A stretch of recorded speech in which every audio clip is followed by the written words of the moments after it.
Welcome to our Line Opinion panelists. This week, we're happy to have former New Mexico State Senator Diane Snyder. Attorney Laura Sanchez is with us. She's a regular, always glad to have her. And editorial page editor at the Santa Fe New Mexican, that would be Inez Russell Gomez, with us today as well. Thank you, Inez, for joining us. Now, we're starting things off with the governor's race, which has hit another gear after a debate on KOB last week, KOB TV. We'll get into some of the specifics from that debate in a minute, but we want to get straight some of the new polling data in this contest that informs all of this. It comes from the national polling firm Signal, that's CYGNAL if you have not heard of that, which collected information from September 27th to the 29th.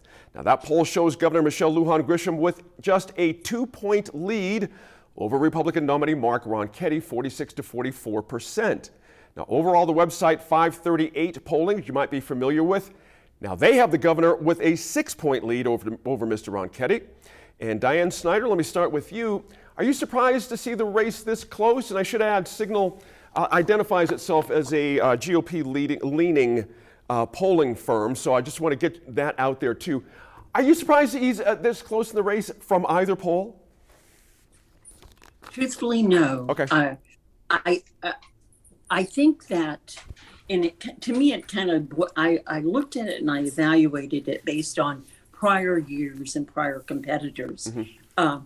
For one thing, the governor has always been, part of her appeal has been her energy and her enthusiasm and her go-get-it kind of attitude. Mm-hmm.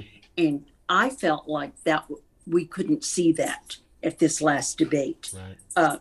Just a feeling, an attitude, whereas Mr. Ronchetti was very much, Mark is smart, he's well-educated, he's articulate, and he has a people understanding of the issues of what people want to hear, mm-hmm. the thing that impacts them, not what a national poll tells us impacts mm-hmm. the general public. Mm-hmm. So I think he did very well at this last one.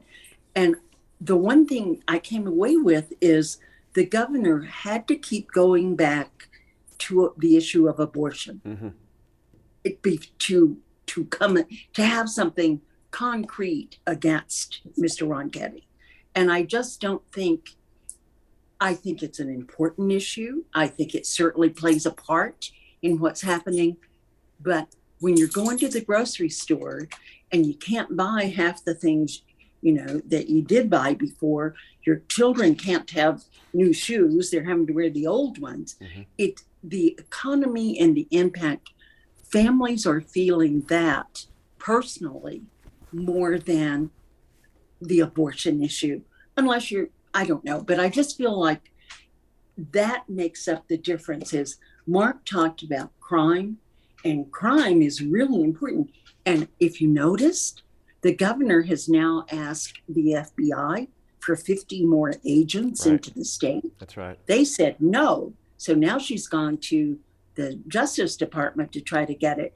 So it clearly reinforces Mr. Ronchetti's contention that we are in dire straits so far as crime. In that sense, that's kind of where it doesn't surprise me that he's creeping up. Mm-hmm. There's still, quite truthfully, it's a lot of days till election day. Mm-hmm. So that may have been just a bump from the debate, and we'll see what the other one brings. There you go. Inez, by the way, early voting starts October 11th, which is like right around the corner. Inez, watching that debate on KOB, Mr. Ronchetti, as Senator just mentioned, clearly wanted to go after the governor right out of the gate. But here's my point. He repeatedly called her, quote, out of touch, end quote, with New Mexico citizens. That's an old charge that you see on the national scale. And I'm curious your response to how effective you think that angle of attack is. Well, I think it's hard to say someone's out of touch when you have a zillion-dollar house that you built on television in Angel Fire. I mean, I don't have a second house in Angel Fire mm-hmm. that I had a TV show to furnish and build. And the governor, lived in the North Valley in Albuquerque in just a normal house and runs in the ditches. And now, of course, has the mansion in Santa Fe. She's a mom. She's been a widow. Now she's remarried. She has grandkids. So mm-hmm. I think, I was thinking about what it must have been like to be governor during this pandemic and watch your mother dying and not be able to go see her because that's what you did. And that's to me what happened to most of us. Yep. Is we couldn't see our family. We we dealt with COVID and we went about our lives. I would go back to the debate though, and I wonder, first of all, the polling average still 4 to 6 points. Obviously, it's going to be close because New Mexico is a closely divided state. I wonder if a debate is as important as what's happening right now on Twitter and on Facebook, where you have the Mark Ronchetti memes, where some genius person decided that Mark Ronchetti would be bad for New Mexico. That's the basic premise. And they take things like Mark Ronchetti puts ketchup on his tamales. Mark Ronchetti says fried bread instead of fry bread. And then it says bad for Feast Day, bad for New Mexico. And there are dozens and dozens of these. And I think back to how many people watch a debate, how many people read the story in the paper. In this one, there was no singular moment where we saw, oh my gosh, she screwed up, or Right. he was brilliant in that point, or he was terrible in that point. They all did, I think they did their jobs. So I wonder if a debate almost even matters if you don't have a knockout punch. And meanwhile, underground in a place where young people are and other voters who maybe don't go to the polls as frequently, places like Twitter and Facebook, you have Mark Ronchetti skis and jeans, bad for skiing, bad for New Mexico. I don't know if any of that makes a difference. I have no clue. Right. But I think it's really interesting what's happening in the parts of the campaign we don't see on television. All I know is it's clogging my feed, and I'm like sleeping people for 30 days left and right to get out from under those Ronchetti memes. They're like, Well, oh some my of them God. are not very funny. They're not. The nice thing is they're not that mean either. They're just there. It'd be But they're not. A lot of them are not good. Yeah, it'd be better if they were funny. That would be a lot better. Laura, interestingly, I want to go back to something Senator mentioned, and that is the constant use of the abortion issue for the governor. Now, when you think about it, Mr. Ronchetti's been forced to spend TV money up to this day on the abortion issue, and it almost seems like she's got him squeezed in a corner on this, and he can't get other things sort of out there to talk about outside of crime and generalities. Is she on the right track here? Just keep hammering abortion? Are these folks onto something here? So, I think the abortion issue is so extremely important to so many people in the state that it would be a misstep for her not to highlight the differences there. I think that's a huge issue. I think she's been very clear on her position on abortion. She worked to make sure that the law that was still on the books was repealed previously in anticipation of potentially having a situation where the Supreme Court would overturn Roe v. Wade. And so I think that's a big issue for her base, and for a lot of women in the state. And people, not just women, but certainly it would be a misstep for her not to keep going back to it. But the interesting thing, the observation that the senator had about her continuing to go back to that issue strikes me. Well, he doesn't have a record, so it's not like she can go back to issues where he's voted or had any sort of position where he was elected and had worked on any policy issues. So it's also kind of tricky because she needs to be able to sort of, in some ways, read the tea leaves about where he might be going on certain issues. And abortion is such a clear one where there's a difference there.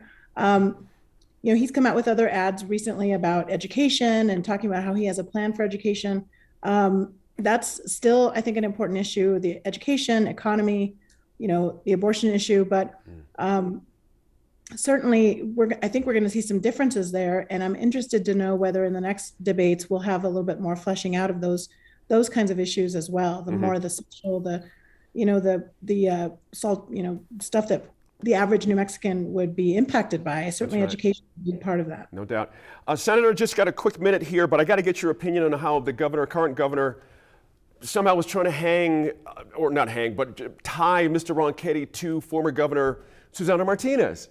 That was so out of the blue. I wasn't even quite ready for that. What did you make of that as a tactic? Yes, I was quite surprised because I'm going in the world I live in. That's not been a major connection. Right. You have seen Susana going out and supporting. She supports Mark, I assume, but she hasn't been visible. Right. So I was.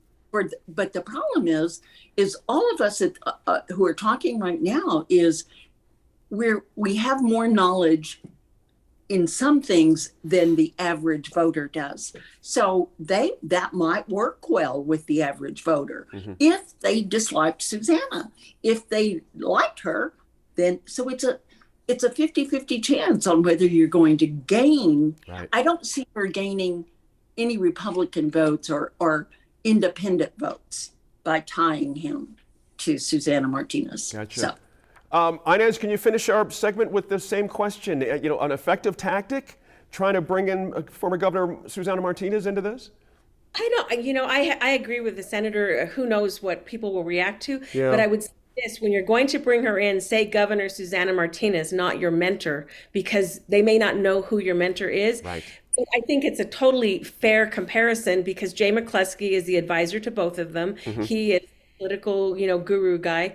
And I think if you're a person whose child needs mental health care, or if you needed mental health care, you will have a reaction to the name Susanna Martinez. So the key to tying it is to bring back the mistakes that people feel were made in the Martinez administration, which was the complete destruction of the behavioral health system in New Mexico. Yep. So I think if you tie a candidate to a person who did some things that were not good for the state, that can work. Thanks for our line opinion panel on that one. Well, I'll be back here with the group in less than 10 minutes to talk about a new report that details the staggering turnover among New Mexico public school superintendents and the impact it's having on our children's education.